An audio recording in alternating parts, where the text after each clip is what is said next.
Feel as if my angels are guiding me to have a little conversation regarding religion. Now, before I begin, I just want to say that I was raised Roman Catholic, and even though I consider myself to be spiritual, I do not discriminate against people's religious beliefs. I do not claim that my teachings or the things that I share are the right way. I'm just sharing with you what I've come to believe through my experience. The nicest gentleman I've ever met in my life is a Christian. Many of the ladies I've dated since I've been single have been Christian. I grew up, my best friend was a Jehovah's Witness, so, I respect all belief systems. Ever since I've been sharing with you guys my experiences of being visited by the soul of Jesus and how I attempted to take my life in 2014, only to have Archangel Michael appear, and all my experiences with other beings like Lucifer and ET beings, and I've had people message me, over the years saying to repent and all this kind of stuff from whatever faith, it doesn't matter. And I recently got one, it was a pretty lengthy one talking about, you need to repent in Jesus' name and all this stuff. And since I'm being guided to make this video, I just wanted to say, try to put yourself in my shoes for a moment. Imagine you're having a shower, and the next thing you know, the soul of Jesus comes to you, and all this fog and confusion is lifted from you. You feel love in a way that you've never experienced before. All you want to do is really cry because the love is so pure, and you start to remember things. You start to remember being a soul before you came here, and you received all these downloads and telepathic messages from Jesus, not once, twice.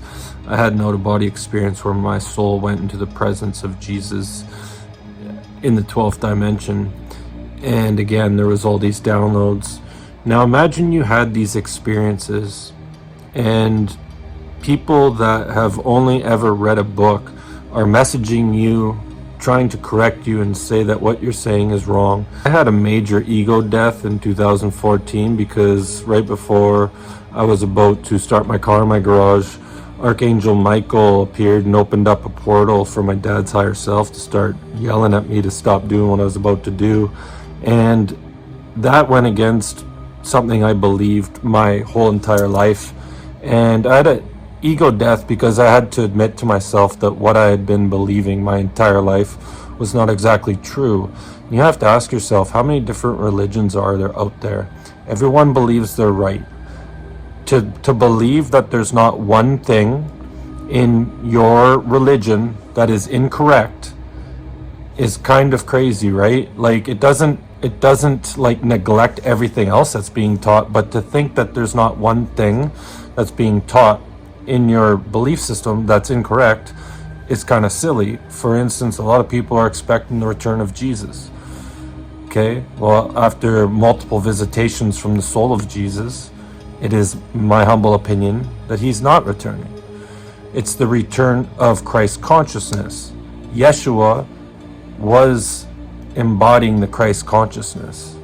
So one day all people down here on planet Earth will embrace the Christ consciousness, which is what people are perceiving as the return of Jesus. Okay? Now, if you don't want to believe that, that's fine. If you think he's going to come out of the clouds or the ocean or whatever, that's fine. Go ahead and believe that. If you want to pray for me, go ahead and pray for me. But we have to understand that, Jesus wasn't a religious being. It might be beneficial to just have a more open mind when you're in your religious faith, whatever it is, to the possibility that maybe not 100% of the teachings that you've come to believe are true. Something to think about. That's all I got. Thanks for watching.